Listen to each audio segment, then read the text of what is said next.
Good morning students. आज का अपना टॉपिक है एंथैल्पी, जिसको हम डिनोट करते हैं आपके कैपिटल एस से। और इस एंथैल्पी को क्या है कि mathematically it is a heat contained in the system measured at constant pressure. ठीक है, तो एंथैल्पी क्या होती है बेटा? ये क्या होती है? कांस्टेंट प्रेशर पर हम कैलकुलेट करते हैं। ठीक है ना, किसी भी सिस्टम के थ्रू, किसी भी सिस्टम में जो हीट है वो अगर कांस्टेंट प्रेशर पर, तो वो उसकी क्या होगी? एंथैल्पी होगी बच्चों। ठीक है, तो एंथैल्पी क्या बच्चों? आपकी the sum of internal energy, the sum of internal energy and pressure volume energy is known as enthalpy. ठीक है, तो एंथैल्पी क्या बच्चों आपके? It is the sum of internal energy and pressure volume energy is known as enthalpy बच्चों। ठीक है, formula क्या होता है इसका? H equal E plus PV होता है। ओके, तो एंथैल्पी क्या बच्चों आपके? इज एन एक्सटेंसिव प्रॉपर्टीज है, because E and V are extensive properties. तो एंथैल्पी क्या बच्चों आपके? एक एक्सटेंसिव प्रॉपर्टीज है। ठीक है, बिकॉज क्यों? क्योंकि E और V आर एक्सटेंसिव प्रॉपर्टीज आपके। ठीक है, और नेक्स्ट पॉइंट है, it is impossible to determine absolute value of enthalpy, so we determine change in enthalpy delta H। ओके, तो हम यहाँ पर एंथैल्पी की एब्सोल्यूट वैल्यू नहीं निकाल सकते बच्चों, तो हम क्या निकालेंगे? उसकी चेंज इन एंथैल्पी निकालेंगे। तो डेल्टा H इक्वल क्या है? H final minus H initial.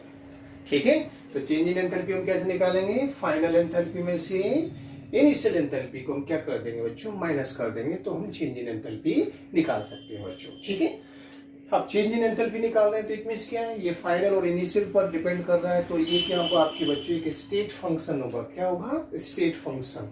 ठीक है, क्योंकि इसमें E और P और V आर स्टेट फंक्शन, ये भी आपके स्टेट फंक्शन है आपके। ठीक है ना, एंथैल्पी यानी कि इंटरनल एनर्जी, प्रेशर और वॉल्यूम, ये भी क्या स्टेट फंक्शन है। तो H भी क्या आपके स्टेट फंक्शन होगा बच्चों। ठीक है ना, स्टेट पर डिपेंड करेगा। तो स्टेट पर डिपेंड करते हैं, तो बच्चों क्या करेंगे यहाँ पर? H डेल्टा H हो जाएगा, delta E P delta V हो जाएगा। ओके, तो ये एक फॉर्मूला बन जाता है आपके, delta H equal delta E plus P delta V। ठीक है, तो चेंज इन आ गया, क्योंकि सब स्टेट पर डिपेंड करते हैं, स्टेट फंक्शन है इसीलिए। ओके, ठीक है। अब जैसा कि आप जानते हो कि for chemical reaction at constant temperature and pressure, P delta V equal क्या होता है? डेल्टा NGRT होता है। क्या होता है? P डेल्टा V इक्वल क्या होता है? Delta NGRT। ठीक है ना, हम गैस इक्वेशन से इसको निकाल सकते हैं। ओके, तो P डेल्टा V की जगह पर हम डेल्टा NGRT पुट कर देते हैं इस फॉर्मूले में। ठीक है, तो delta H equal delta E plus delta NGRT हो जाएगा। ओके, अब देखिए क्या है कि वियर डेल्टा H है वो QP के इक्वल होता है, QP के इक्वल होता है। QP यहाँ पर क्या है? कांस्टेंट प्रेशर पर है ये। ठीक है ना, ठीक है, डेल्टा H QP के इक्वल कब होगा? जब प्रेशर कांस्टेंट होगा। ये हम पहले भी पढ़ चुके हैं हम। ठीक है ना, इसी तरह से इंटरनल एनर्जी है वो QB के इक्वल होगी एट कांस्टेंट वॉल्यूम पर। ठीक है ना, कांस्टेंट वॉल्यूम पर हीट किसके इक्वल होगी? चेंज इन इंटरनल एनर्जी की। तो ये वैल्यू हम यहाँ पर पुट कर सकते हैं बच्चों हम।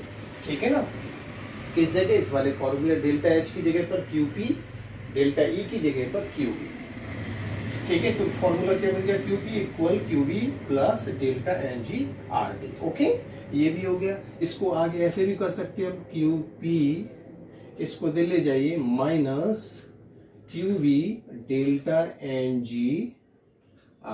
ठीक है ना, ऐसे ऐसे हमारा ये फॉर्मूला बन जाता है बच्चों। ठीक है, तो delta NG number of change in number of moles, यहाँ delta NG R gas constant है। ठीक है, universal gas constant, T absolute temperature है, और QP और QV के आपके कांस्टेंट प्रेशर और कांस्टेंट वॉल्यूम पर हीट है।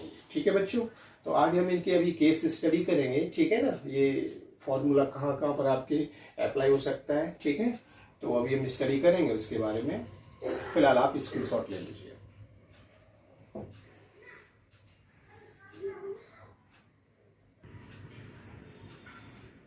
अब बच्चों में यानी कि जो भी हमने फॉर्मूला डिराइव किया था उसके रिगार्डिंग हम कुछ कंडीशन स्टडी करेंगे, ठीक है।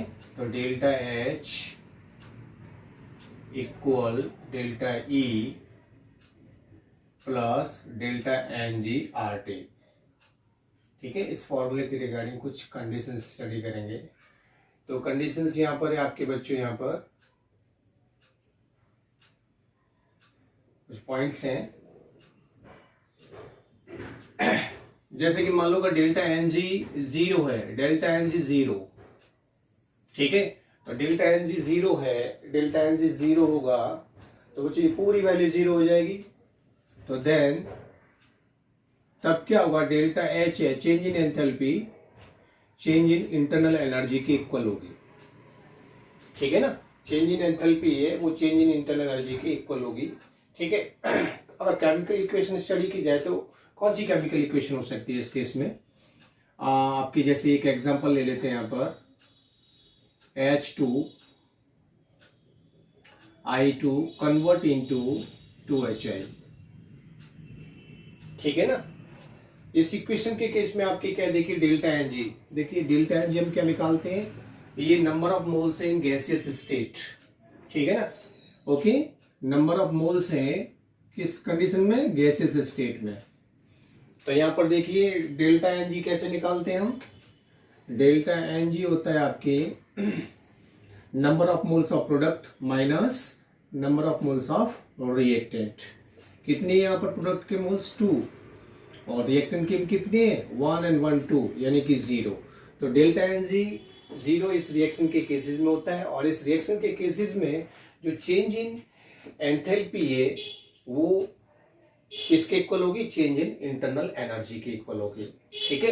तो बच्चों क्वेश्चन कैसे कर सकते हैं आपसे, इससे रिएक्शन दे देगा और पूछेगा what is the determine the relation between delta H and delta E, ठीक है ना, इस इक्वेशन के केस में। तो ऐसे भी दे सकता है, तो आप डेल्टा एन जी निकाल करके रिलेशन निकाल सकते हो, ठीक है। तो ऐसे कंडीशंस आपके यहां पर हो सकती है। दूसरी चीज क्या है बच्चों, यहां पर delta N g greater than zero, delta N g greater than zero कब हो सकता है बच्चों आपके, तो जब delta N g greater than zero होगा तो रिलेशन क्या आएगा बच्चों इसमें, ये जीरो ये ज्यादा है, तो इट मीन्स क्या हुआ आपके डेल्टा एच है वो ग्रेटर देन होगा डेल्टा ई से, ठीक है ना। डेल्टा एच ग्रेटर देन होगा किससे, आपके डेल्टा ई से। तो देखिए इसके लिए एक इक्वेशन स्टडी कर लेते हैं हम यहाँ पर इक्वेशन, और वो इक्वेशन क्या है, जैसे एक एग्जांपल ले लेते हैं N2 वो ले लेते हैं आपके PCl5, ठीक है ना, ये गैस है, और convert into PCl3 gas plus Cl2 gas, ठीक है ना। इसमें आपकी ये वाला है, ठीक है। तो यहाँ डेल्टा एन जी निकालेंगे इस केस में, तो डेल्टा एन जी क्या हुआ NP माइनस NR। तो NP के यहाँ पर देखिए प्रोडक्ट के मोल्स 1 and 2 माइनस रिएक्टेंट के मोल्स कितने 1 यानी कि 1 आ गया। और डेल्टा एन जी यहाँ पर क्या आ गया आपकी 1 आ गया, ठीक है ना। डेल्टा एन जी क्या आ गया 1 यानी कि ग्रेटर देन जीरो है, जीरो से ज्यादा है, क्लियर, ओके। तो इस रिएक्शन के केसेस में आपके चेंज इन इंटरनल एंथैल्पी और चेंज इन इंटरनल एनर्जी में ये और रिलेशन आएगा बच्चों आपके, ठीक है ना, ओके। या तो वो ऐसे दे देगा आपके, क्या मतलब इस तरह से दे देगा कि इस इक्वेशन के लिए वही डेल्टा एच और डेल्टा ई में रिलेशन कैलकुलेट कीजिए, ठीक है ना, इससे से आपसे पूछ सकता है वो, क्लियर बताइए आपकी, ठीक है। नेक्स्ट रिएक्शन है आपकी delta N G less than zero, ठीक है ना। डेल्टा एन जी की वैल्यू लेस देन जीरो, तो तब यानी कि डेल्टा एच और डेल्टा ई के बीच में जो रिलेशन होगा वो क्या होगा बताइए, तब आपके देखिए क्या होगा, delta H is less then, क्योंकि जीरो है, जीरो से कम है, तो इट मीन्स क्या हुआ, ये वैल्यू कम होगी नहीं, दोनों के सम करेंगे यार तो ये वैल्यू कम होगी, ठीक है ना, ओके। तो delta is less than delta ई, ये वाला रिलेशन आ जाएगा, ठीक है। इसके लिए इक्वेशन हम स्टडी कर लेते हैं, जैसे कि एग्जांपल ले लेते हैं हम N2 gas react with 3 moles of hydrogen gas and produced 2 moles of ammonia gas। ठीक है बेटा, आपके ये इक्वेशन बन जाती है। अब इसके लिए देखिए डेल्टा एन जी निकालिए आप, डेल्टा एन जी। तो देखिए प्रोडक्ट के मोल्स कितने बेटा यहाँ पर, देखो N P minus N R. तो बच्चों यहाँ पर प्रोडक्ट के मोल्स कितने हैं, देखिए 2 मोल्स है, ठीक है ना। माइनस रिएक्टेंट के मोल कितने, 314, यानी कि कितना है -2, यानी कि ये वैल्यूज क्या हुई, डेल्टा एन जी इक्वल -2, यानी कि 0 से लेस हुआ डेल्टा एन जी। आप यहाँ पर -2 रख दीजिए यहाँ पर, इट मींस इसमें से ये वैल्यू माइनस होगी तब डेल्टा एच आएगा। तो इट मींस क्या हुआ, आपकी delta is less than delta A बच्चों, ठीक है ना। तो ऐसे से आपसे पूछ सकता है कि जब delta N G less than 0 है या ग्रेटर देन 0 है या डेल्टा एन जी इक्वल 0 है, तो डेल्टा एच और डेल्टा ई के बीच में रिलेशन क्या होगा। एक तरह से इस तरह से क्वेश्चन दे सकता है वो, ठीक है ना। या फिर आपसे वो बोल सकता है, इक्वेशन दे दे आपको कि इस इक्वेशन के लिए डेल्टा एच यानी कि चेंज इन एंथैल्पी और चेंज इन इंटरनल एनर्जी में रिलेशन क्या है। इससे से क्वेश्चन पूछ सकता है वो इक्वेशन दे करके आपसे, ठीक है बेटा आपसे, ठीक है। और एक सिंपल सा क्वेश्चन ऐसा भी दे सकता है, 2 टाइप के हो गए। तीसरा टाइप है आपकी रिलेशन दे देगी, डेल्टा एच इक्वल डेल्टा ई किस रिएक्शन के लिए है, डेल्टा एच और डेल्टा ई, ठीक है। या फिर delta H greater than delta ई, या फिर delta H less than delta ई, किस इक्वेशन के लिए, किस रिएक्शन के लिए आप बताइए। तो ऑप्शन में ऐसे ये दे देगा वो, मान लो अगर ये दे रखा है ऑप्शन में, ये रिएक्शन दे देगा तो आंसर कौन सा टिक करना पड़ेगा, टिक कर देंगे, ठीक है ना। तो इस तरह से वो आपके क्वेश्चंस यहाँ पर दे सकता है बच्चों। फटाफट स्क्रीनशॉट लीजिए।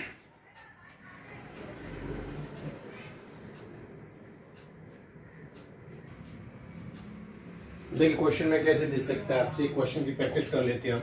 जैसे क्वेश्चन दे दिया कि H2 gas plus Cl2 gas 2HCl, ठीक है ना, ये दे दिया उसने मान लो, ठीक है ना, ये गैस आपकी दे दी है, ओके। इससे से मान लो क्वेश्चन दे दिया उसने और बोला इसके लिए, इस रिएक्शन के लिए इनमें से कौन सा सही है, ठीक है ना। तो इनमें से कौन सा सही है, फर्स्ट ऑप्शन में दे दिया delta H equal delta E, second option में दे दिया delta H is less than delta E, third option में दे दिया delta H is greater than delta E, और फोर्थ ऑप्शन में बच्चों उसने लिख दिया none of that, none of that, ठीक है। इससे से उसने लिख दिया, ऑप्शन में दिया है, ठीक है। तो आप आंसर किस तरह से निकालेंगे हम, देखिए इसके लिए डेल्टा एन जी क्या है, डेल्टा एन जी देखिए 2 - 2 यानी कि 0, 2 प्रोडक्ट के मोल्स, और जैसे NP माइनस NR, प्रोडक्ट के मोल कितने हैं 2, गैसेस में होने चाहिए, ठीक है। और रिएक्टेंट के 1 and 1 2 इक्वल 0, यानी कि डेल्टा एन जी की वैल्यू क्या आ गई, 0 आ गई, ठीक है ना। और आपने अभी रिलेशन क्या स्टडी किया था, डेल्टा एच इक्वल होता है delta E plus delta N G R T, ठीक है। तो delta E delta H plus ये वैल्यू पूरी 0 हो जाएगी, तो डेल्टा एच इक्वल क्या हो गया, डेल्टा ई। तो ये रिलेशन आ गया इस इक्वेशन के लिए, तो आंसर जाता है आपका फर्स्ट, ठीक है। तो क्वेश्चन इस तरह से आपसे वो पूछ सकता है, ठीक है बच्चों, ओके चलिए।